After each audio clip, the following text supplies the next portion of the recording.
नमस्कार, स्वागत है आपका न्यूज़ इंडिया टीवी 9 में। आज हमारा खास कार्यक्रम देख रहे हैं निरोगी काया। निरोगी काया में हम आपको स्वास्थ्य संबंधित उन चीज़ों के बारे में बताएंगे जो आपके जीवन के लिए बेहद महत्वपूर्ण है।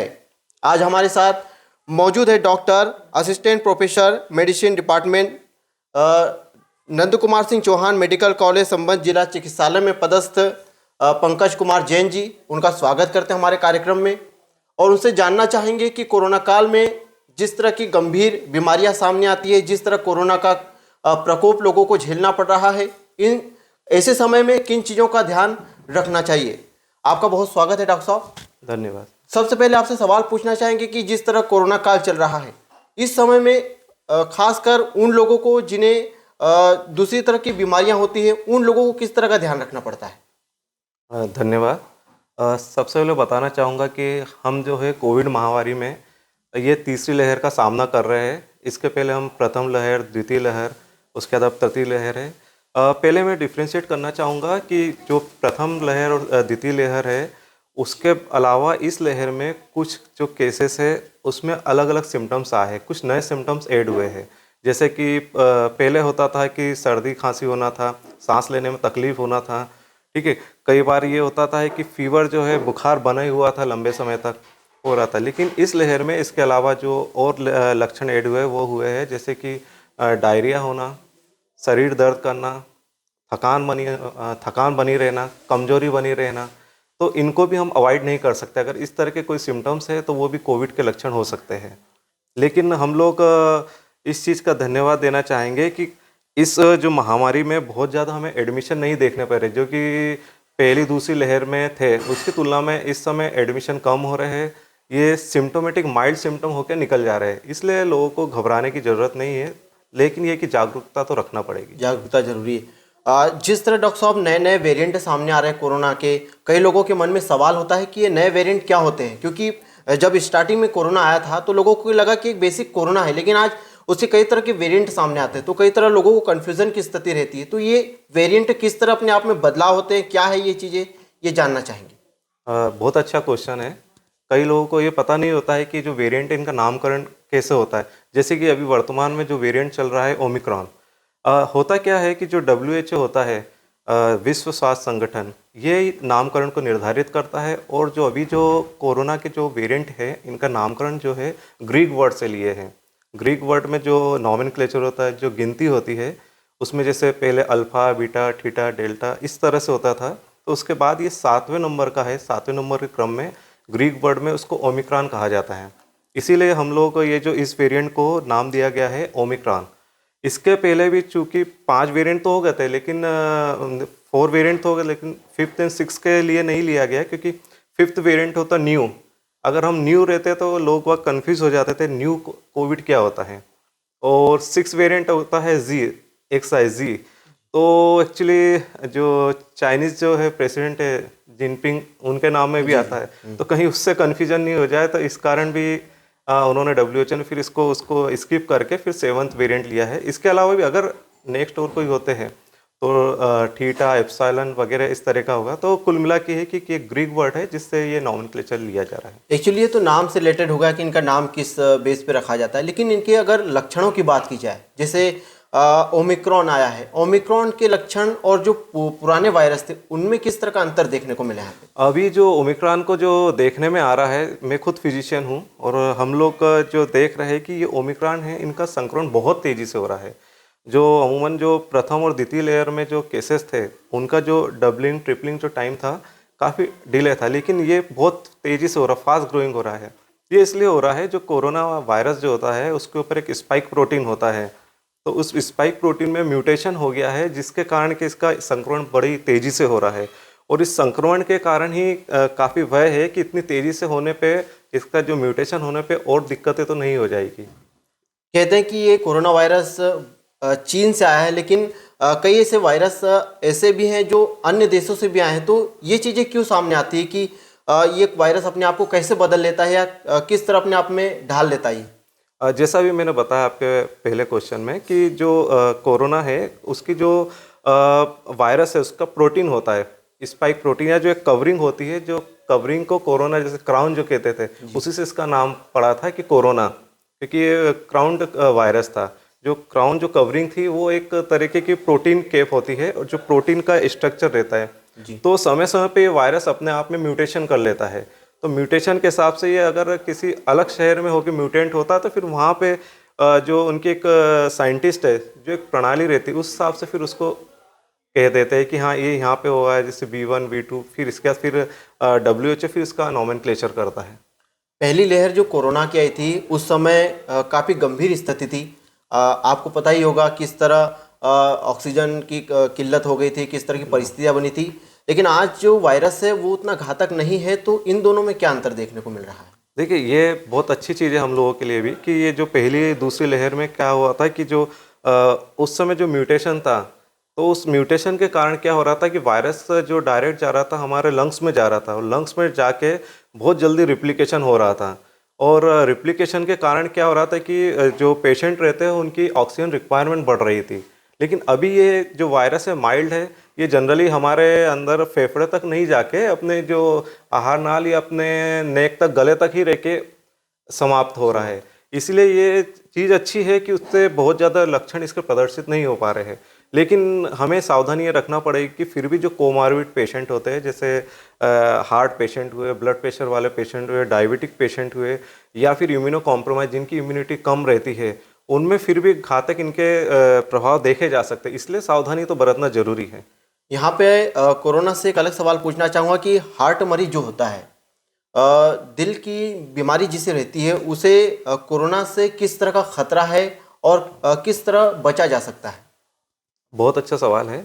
एक्चुअली क्या होता है, जो कोरोना का जो वायरस है, ये सब कुछ अगर एंटर करता है बॉडी में, तो ये एक प्रतिरक्षा प्रणाली होती है जिसे कहते हैं इम्यूनिटी।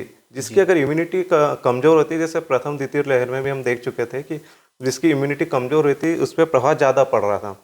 तो जो पेशेंट हार्ट पेशेंट है, डायबिटिक पेशेंट है, तो उसमें भी ये कोरोना वायरस इन पेशेंटों में प्रदर्शन जल्दी, क्योंकि इम्यूनिटी कहीं ना कहीं कॉम्प्रोमाइज़ होती है। तो इन पेशेंटों में इसका प्रकोप जल्दी रहता है और इसके सीवियरिटी भी बढ़ती जाती है। प्रथम द्वितीय लहर में हम देख चुके हैं कि कोमॉर्बिड पेशेंटों को दिक्कत हुई और कई बार तो पेशेंट सकम हो गए हैं। जी, इसमें हार्ट से रिलेटेड अगर सवाल आए तो एक सवाल और पूछना चाहूँगा कि कई लोगों को हार्ट से संबंधित कई सारी परेशानियां रहती है, लेकिन वो समझ नहीं पाते हैं कि किस तरह की क्या परेशानी है, या वो ये समझ नहीं पाते कि ये हार्ट अटैक था या क्या था। तो कैसे पता लगाया जा सकता है कि हार्ट संबंधित व्यक्ति को गंभीर बीमारी, उसके लक्षण क्या होते हैं? देखिए, अगर हार्ट पेशेंट है या फिर अगर हार्ट पेशेंट नहीं भी है, फिर भी हमें जो हमारे कुछ लक्षण होते हैं उन्हें कभी भी हमें थोड़े से भी लक्षण हो तो तुरंत डॉक्टर को बताना चाहिए। क्या होता है कि अवेयर नहीं रहते। अगर चेस्टपन हो रहा है, घबराहट हो रही है, और कभी बीपी बढ़ रहा है या बीपी सडन कम हो रहा है, मतलब नॉर्मल से अगर कुछ भी एबनॉर्मलिटी आती है या थोड़ा सा बहुत भी हमें ऐसा लगता है कि छाती में खिंचाव महसूस हो रहा है, छाती में भारीपन लग रहा है, तो तुरंत डॉक्टर्स को बताना चाहिए, ईसीजी कराना चाहिए। उसे हमें हल्के में नहीं लेना चाहिए, नहीं तो उसके फिर गंभीर परिणाम होते हैं। और यह भी जो सीजन चल रहा है ठंड के समय में, हम ये देखा जा रहा है कि हार्ट अटैक और ब्लड प्रेशर वाले पेशेंट बहुत जल्दी बढ़ रहे, बहुत ज़्यादा पेशेंट आते हैं, क्योंकि क्या होता है कि मसल्स काफ़ी स्टिफ हो जाती है इस समय। जी, तो इसलिए हमें ध्यान रखना चाहिए। मुख्य रूप से तो यही कहा जा सकता है कि अगर सीने में दर्द हो रहा है, पसीना हो रहा है, घबराहट हो रही है, सीने में भारीपन लग रहा है, और अगर ब्लड प्रेशर एकदम से बढ़ रहा है या एकदम से कम हो रहा है, तो तुरंत इस तरह के पेशेंट को डॉक्टर्स को दिखाना चाहिए। ये तो लक्षणों की बात होगी, लेकिन अगर हार्ट की सुरक्षा की बात की जाए तो उसको स्वस्थ रखने के लिए किस तरह की एक्टिविटी करनी चाहिए, या खान पीन किस तरह की रखनी चाहिए? देखिए, जो कहते थे कि स्वस्थ शरीर में ही स्वस्थ दिमाग और इसकी व्यवस्था जो रहती थी, स्वस्थ आहार, स्वस्थ विहार, इस तरह का हमें करना चाहिए व्यक्ति को। हमें जो हार्ट पेशेंट या हार्ट पेशेंट नहीं है, तो उन्हें डेली एक्सरसाइज करना चाहिए। गाइडलाइन कहती है कि हफ्ते में कम से कम 5 दिन 30 मिनट तक अपनी हल्का फुल्का व्यायाम करना चाहिए, जिसमें कि योगा कर सकते हैं, प्राणायाम कर सकते हैं, साइकिलिंग कर सकते हैं, स्विमिंग कर सकते हैं। तो ये इस तरह की चीज़ें करना चाहिए। दूसरा है आहार का, कि संतुलित आहार करना चाहिए।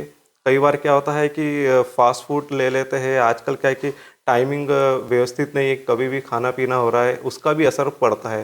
फिर अगर हार्ट पेशेंट है तो उन्हें अपने खाने में नमक कम खाना चाहिए। अगर ब्लड प्रेशर बढ़ा है तो नमक कम खाने की सलाह दी जाती है। लेकिन ये देखा जा रहा है कि जो फास्ट फूड है या खाने में नमक की मात्रा ज़्यादा बढ़ाई जा रही है।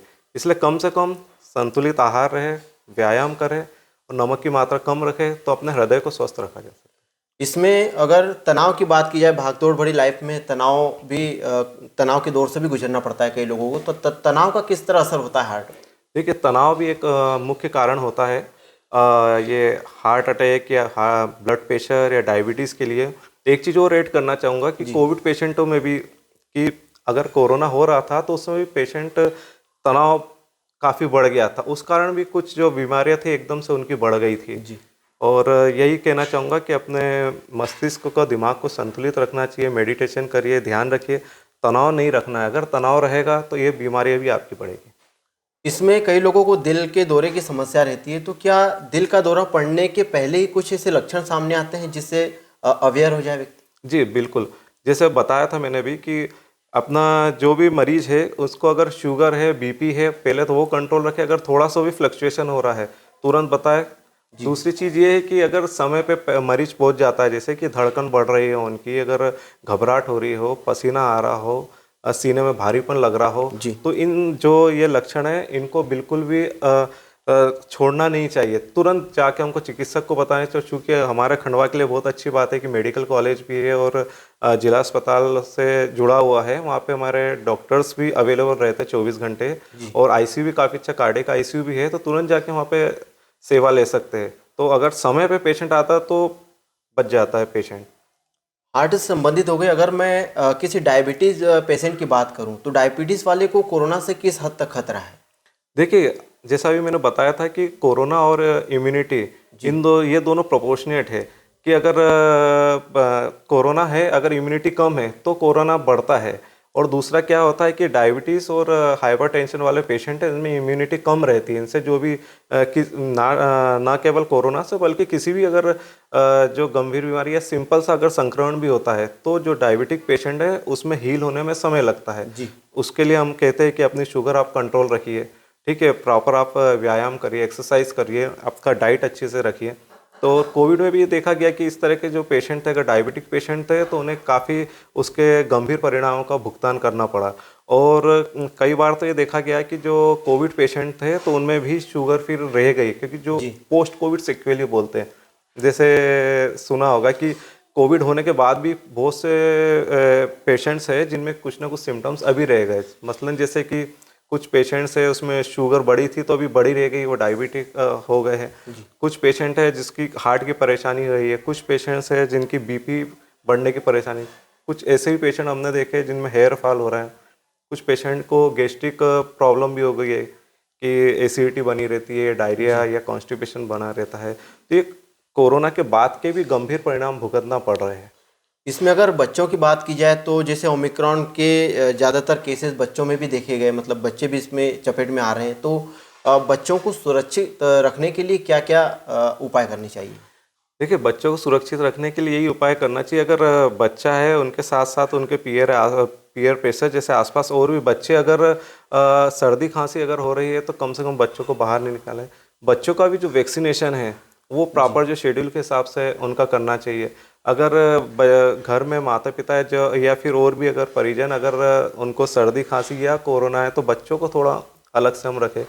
और सबसे ज़रूरी चीज़ है कि बच्चों का डाइट प्लान अच्छा रखें, प्रॉपर हाइड्रेट रहे, संतुलित उनको भोजन दिया जाए। और एक और चीज़ ऐड करना हो कि फास्ट फूड या बाहर का भी खाने से बचें। जी, बाहर के खाने से बचना चाहिए। और इसमें अगर दिनचर्या की बात की जाए तो व्यक्ति को अपने जीवन में कौन सी ऐसी दिनचर्या बनानी चाहिए जिससे उसके स्वस्थ जीवन उसका चल सके? देखिए, दिनचर्या में तो यही कहना चाहूँगा कि सबसे पहले उसका लाइफ स्टाइल व्यवस्थित रहे, जी। लाइफ स्टाइल संतुलित रहे, कि समय पे उठे, अपना जो भी है माइल्ड एक्सरसाइज, प्राणायाम, ध्यान वो किया जाए। उसके अलावा ये है कि जो खाना पीने का समय जो है उसका टाइम टेबल फिक्स रहे। जी। ठीक है। इसके अलावा ये है कि स्ट्रेस नहीं ले, क्योंकि तनाव आज की भागदौड़ वाली ज़िंदगी में जो तनाव हो रहा है उसके कारण और बीमारियों को जन्म देता है। तो तनाव से कम बचना बिल्कुल चाहिए। तनाव से बचना। इसमें वापस कोरोना पे आऊँगा कि आखिरी सवाल पूछना चाहूँगा कि कोरोना जिस तरह से फैलता है वो सबसे ज़्यादा किस चीज़ को इफ़ेक्ट करता है कोरोना? देखिए, नो डाउट जो कोरोना सबसे ज़्यादा जो इफेक्ट कर रहा है लंग्स को इफेक्ट करता है। लंग्स के कारण जो निमोनिया हुआ था या अभी भी उसके कॉम्प्लिकेशन देखे जा रहे हैं। तो पहले तो जो फेफड़ा है, जो अपना श्वसन तंत्र है, उसको प्रभावित करता है। अब श्वसन तंत्र जो हमारा जिसमें हमका ENT एरिया भी आता है, अपना नेजल एरिया से, माउथ एरिया से, फिर हमारा जो पीछे जो लेरिंग्स है वो उससे लेकर नीचे तक पूरा लंग्स तक रहता है। तो ये इसमें से कोई भी एरिया अपना प्रभावित हो सकता है। जैसे कि आज कुछ पेशेंटों में ये रहा है कि रिकरेंट अभी कफ कोल्ड अभी बना हुआ है। और उसके अलावा ये तो मेन तो श्वसन तंत्र है, उसके अलावा बाकी शरीर के अन्य तंत्रों को भी दिक्कत दे रहा है। हाँ, कुछ पेशेंट ये भी देखा है जैसे कि भूलने की परेशानी हो गई थी, कुछ मरीजों को चक्कर आ रहे हैं। हार्ट में देखा जाए तो पेशेंट जो बीपी शूट आउट हो जाता है, कुछ सडन जो है एरिथमिया हो गया था, कुछ पेशेंट को हार्ट अटैक भी आए थे। फिर इसके अलावा जो अपने डाइजेस्टिव सिस्टम जैसे हमारे इसके देखा जाए कि डायरिया, वॉमिटिंग बनी रहती है, उनको एसिडिटी बनी रहती है। बाकी कुछ पेशेंट पेनक्रियाज जो है, पेनक्रियाज भी ओवर एक्टिव हो गया, जिसके कारण कि इंसुलिन रेजिस्टेंस होने के कारण उनको डायबिटीज़ हो गई है। बॉडी सिस्टम मसल्स में भी मसल से होने की कमजोरी बनी रहती है, थकान बनी रहती है। जी, तो इसमें कोरोना से बचने के लिए क्या क्या उपाय करने चाहिए? देखिए, ये जो मैं जो एक चीज़ कहना, बात सुनने में कड़वी लग सकती है, जो तीसरी लहर है कहीं ना कहीं हम लोगों की लापरवाही के कारण ही आई थी। एडमिनिस्ट्रेशन या हमारी सरकार या सभी कहते थे कि भैया आप मास्क लगाइए, भीड़ भाड़ वाली जगह से बचिए, प्रॉपर आप सैनिटाइज करिए। ये लोगों ने सब चीज़ें छोड़ दी थी, भीड़ भाड़ सारी गैदरिंग स्टार्ट कर दी थी। तो ये जो फिर से जो वेरिएंट आया है और जो इतना तेज संक्रमण हो रहा है, इसके लिए हम लोग खुद ही जिम्मेदार है। हमें सबसे पहले हमारे जो इंस्ट्रक्शन दिए जा रहे हैं उसको पालन करना चाहिए। अभी भी हमें प्रॉपर सैनिटाइज करें, मास्क लगाने को नहीं मिलते, मास्क प्रॉपर लगाए और सोशल डिस्टेंसिंग रखें। और एक चीज़ जो सबसे ज़रूरी चीज़ कहना चाहूँगा कि वैक्सीनेशन प्रॉपर करें। जिनके अभी तक डोज प्रॉपर नहीं है वो प्रॉपर समय पे डोज लगाए। वैक्सीनेशन बहुत ही ज़रूरी है। फिर तनाव से दूर रहे। जो कोविड महामारी है, इसमें देखा जा रहा है कि एक सोशल स्टिग्मा, जितनी बीमारी ने अफेक्ट नहीं किया उतना आसपास लोगों ने सोच सोच के या गूगल पे सर्च करके या न्यूज़ पे आ रहा है कि ये इतना विकराल रूप ले रहा है। तो डरना नहीं है, हम लोगों को, हमें ये बीमारी है, इससे लड़ना है।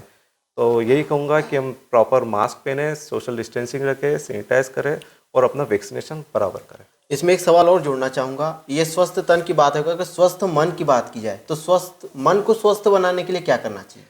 देखिए, मन को स्वस्थ बनाने के लिए यही है कि एक तो अपना उचित आहार व्यवहार रखें, समय पे उठे, समय पे सोए, अपना समय पे टाइम टेबल रखें, अपना हल्की फुल्की एक्सरसाइज, व्यायाम जो कर सकते हैं वो करें, कंटिन्यू रखें, ध्यान योग करें और बेकार की जो भी इधर उधर की जो चीज़ें पब्लिक में होती है उससे बचें और खुद अपना सेल्फ कंट्रोल रखें। ध्यान, योग, प्राणायाम ये करें। जाते जाते आप क्या संदेश देना चाहेंगे शहरवासियों को?